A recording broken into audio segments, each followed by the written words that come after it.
You've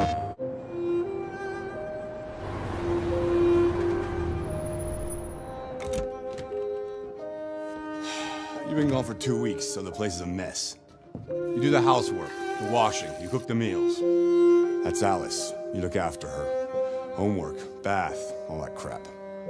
Got it? Right away, Todd. Hi, my name is David Cage. I'm the writer and director of Detroit Become Human. We're here in Paris, and as we just introduced this new playable scene from Detroit featuring this character called Kara, we thought it was a great opportunity to revisit the origin of this character in this short video that we created in 2012. Let's have a look.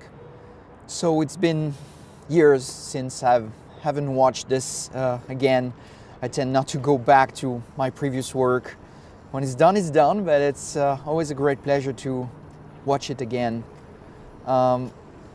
Initially, this piece was just a tech demo. I mean, it's never been something we intended to become a game. It was a tech demo that I wrote very quickly because we wanted to see what kind of emotions would come across in our brand new real-time 3D engine that was running in real time on PlayStation 3. So I wrote very quickly the script. Was not sure what I was doing exactly, just wanted to go through many different emotions in 4 or 5 minutes. So we started by casting this young actress called Valerie Curry, and I probably met dozens of actresses in LA, but when Valerie came in the room for the first time, I thought this woman has something special. I just hope that she's also a great actress. And actually, she delivered the most impressive performance I've seen. And it's a very difficult piece because it's from going from being a robot to being a human being, basically, and having emotions and being able to cry and all these things. Very challenging script, very difficult, and Valerie did an amazing job. So all these things with the robotic arms that you see moving around was another major challenge we had. My God, it was really something difficult, because actually we wanted the actress to be aware of the presence of these robotic arms, and so know where they were and be able to look at them and maybe push them back at some point, as we will see. So basically we had like 3 people on set faking the arms and just, you know, with this very precise choreography, just making sure that they were moving the right way at the right moment so she could react and push them back and look at them at the right moment in the right timing. So all this is perfectly choreographed, and it was a real nightmare to make, and I think the people who did it still remember it today. So one of the challenges we had was to play with this character, make her look human, but at the same time look like an android.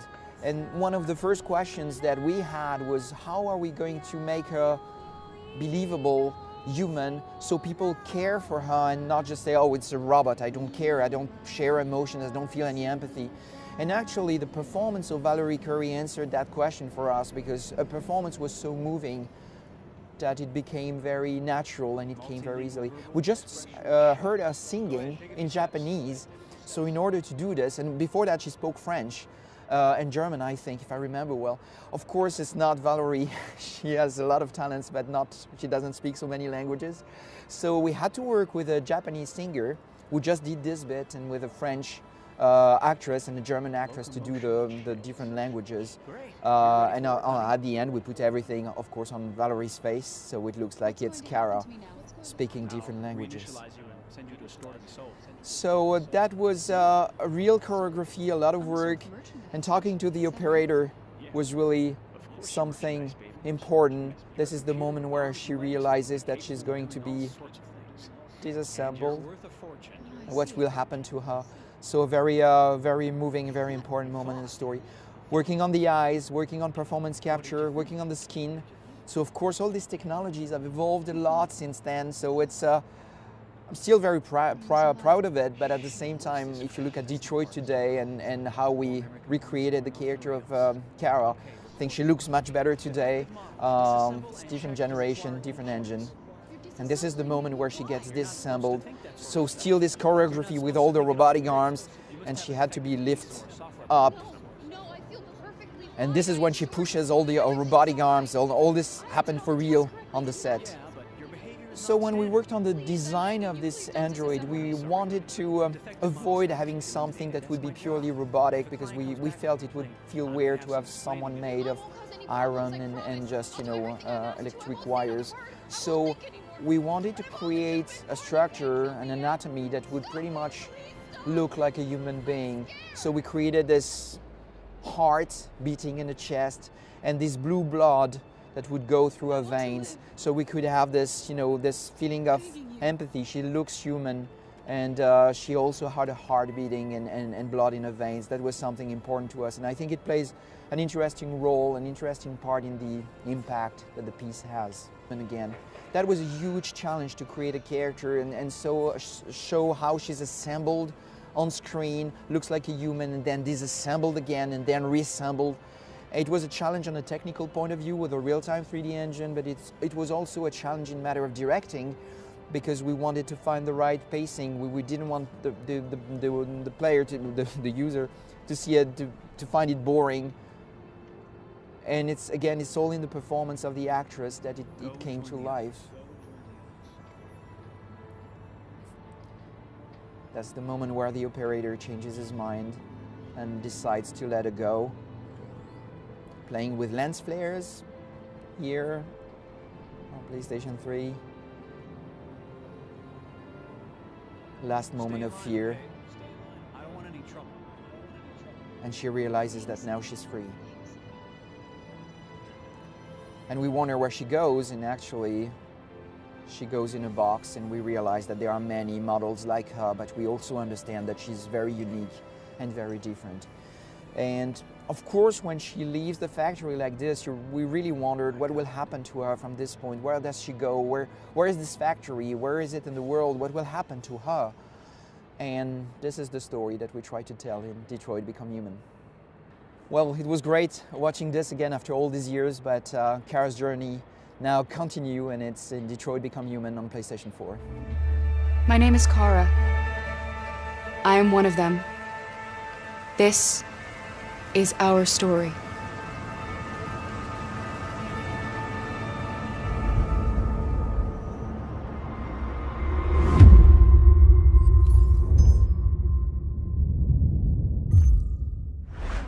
PlayStation.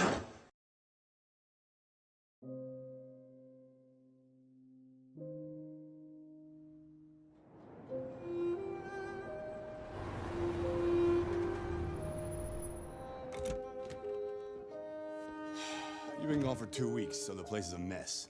You do the housework, the washing, you cook the meals. That's Alice. You look after her. Homework, bath, all that crap. Got it? Right away, Todd.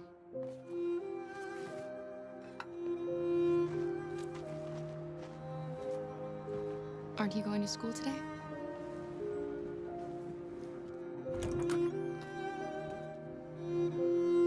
I'm sure we used to be friends before I was reset. Maybe we can be friends again.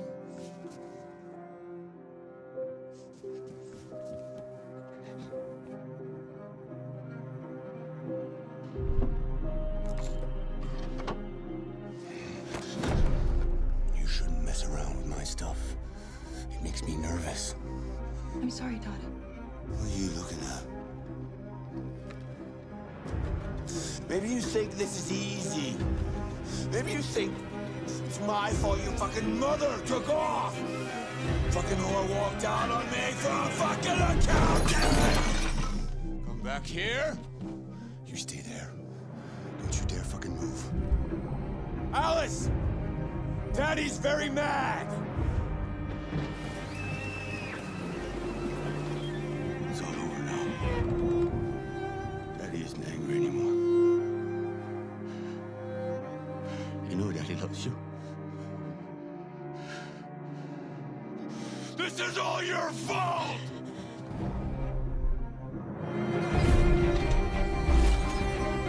He's coming. He's gonna hurt me. Run! Get away, or he's gonna break you like last time.